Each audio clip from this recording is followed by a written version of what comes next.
नमस्कार, आप सभी का स्वागत है।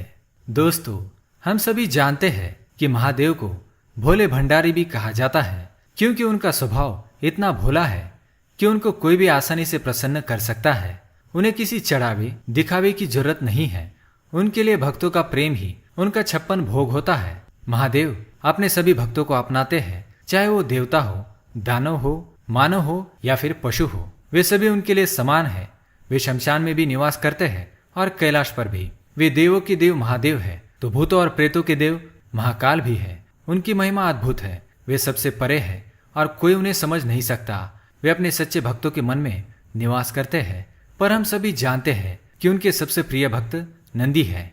नंदी उनके वाहन, प्रिय भक्त, उनके सेवक और उनके सबसे करीबी माने जाते हैं। इसलिए अगर भक्तों को अपनी प्रार्थना महादेव तक पहुंचानी हो तो वे नंदी जी के कानों में अपनी मनोकामना कह देते हैं। उन्हें यकीन होता है कि नंदी जी की बात महादेव अवश्य स्वीकार करते हैं। पर क्या आप जानते हैं कि नंदी महादेव के इतने प्रिय भक्त कैसे बने? वे कैलाश कैसे पहुंचे? आज हम आपके लिए नंदी जी के जन्म की और महादेव भक्ति की सत्य कथा सुनाने जा रहे हैं, जिसे सुनकर आपका मन भी हर हर महादेव की धुन में डूब जाएगा।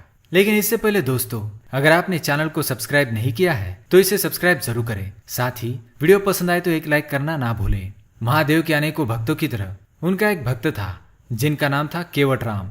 वह महादेव को अपना आराध्य मानता था, सदैव उनकी भक्ति में लीन रहता था। वह खेती करके अपना गुजारा किया करता था, किंतु उसकी एक ही चिंता थी कि उसकी कोई संतान नहीं थी।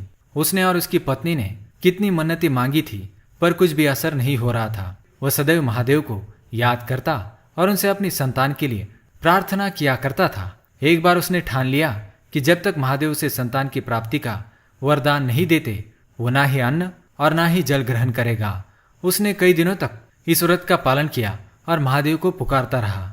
महादेव केवटराम की ऐसी भक्ति को देखकर प्रसन्न हुए और केवटराम के सामने प्रकट हुए और उसे वरदान मांगने को कहा। केवटराम अति प्रसन्न था।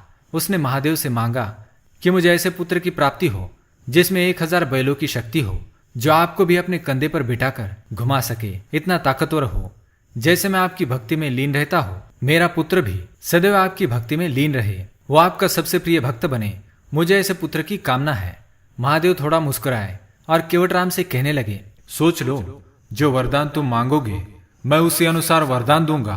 केवटराम कहने लगा, हाँ महादेव, मुझे ऐसे ही पुत्र की कामना है, मेरी इच्छा पूरी कर दीजिए। उसके पश्चात महादेव केवटराम को तथास्तु कहकर अंतर्ध्यान हो गए। कुछ समय के पश्चात केवटराम के घर में पुत्र का जन्म हुआ, किंतु वह आधा मनुष्य और आधा बैल के रूप में था। केवटराम अपने पुत्र को देखकर चकित रह गया, पर क्योंकि वो महादेव का आशीर्वाद था, इसी कारण केवटराम ने उसे अपने गले से लगा लिया और उसकी परवरिश करने लगा। उसने अपने पुत्र का नाम नंदकिशोर रखा। पर जैसे जैसे उनका पुत्र बड़ा होता गया तो बहुत ही शक्तिशाली होता गया, परंतु उसकी बुद्धि भी एक बैल की तरह थी। उसे जो भी सिखाया या ज्ञान दिया जाता वो केवल ओम नमः शिवाय ही बोलता रहता था। सदैव ओम नमः शिवाय की धुन में गुम रहता था। उसके पिता ने उसे खेती के काम में भी लगाने की कोशिश की, किंतु वो केवल महादेव की भक्ति में लीन रहता था। और एक बार उसने जिद पकड़ ली कि उसे महादेव के पास कैलाश जाना है। वो महादेव के साथ ही रहना चाहता था। उसने खाना पीना और बोलना सब कुछ त्याग दिया। उसकी हालत बहुत ही बिगड़ने लगी। उसकी इस भक्ति को देखकर महादेव खुद को रोक नहीं पाए और उसे दर्शन देने के लिए प्रकट हो गए। केवटराम महादेव के चरणों में गिरकर रोने लगे और कहने लगे, महादेव, ये कैसी लीला है आपकी? मैंने तो आपसे अद्भुत पुत्र की कामना की थी। महादेव मुस्कुराए और बोले, केवटराम, तुमने ही बैल की शक्ति, मेरी भक्ति और मेरी सेवा में लीन रहने वाले पुत्र का वरदान मांगा था। मैंने तो केवल तुम्हारी इच्छा की पूर्ति की है। केवटराम को एहसास होता है कि उसका पुत्र किसी महान कार्य के हेतु ही उत्पन्न हुआ है। वे महादेव से प्रार्थना करते हैं कि वे उनके पुत्र को अपने साथ कैलाश ले जाए, क्योंकि यहाँ पर वो उनके वियोग में अपने प्राण त्याग देगा।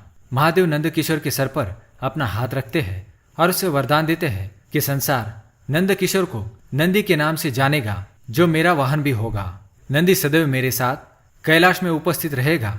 तब से नंदी महादेव के सबसे प्रिय सेवक माने जाते हैं। तो दोस्तों, कैसे लगी आपको ये नंदी भक्ति की कथा? अगर आपको ये कथा पसंद आई तो इस वीडियो को लाइक करें और हमें कमेंट में जरूर बताएं। साथ ही हमारे चैनल को सब्सक्राइब करें ताकि आप ऐसी ही रहस्यमयी कहानियां सुन सके। धन्यवाद।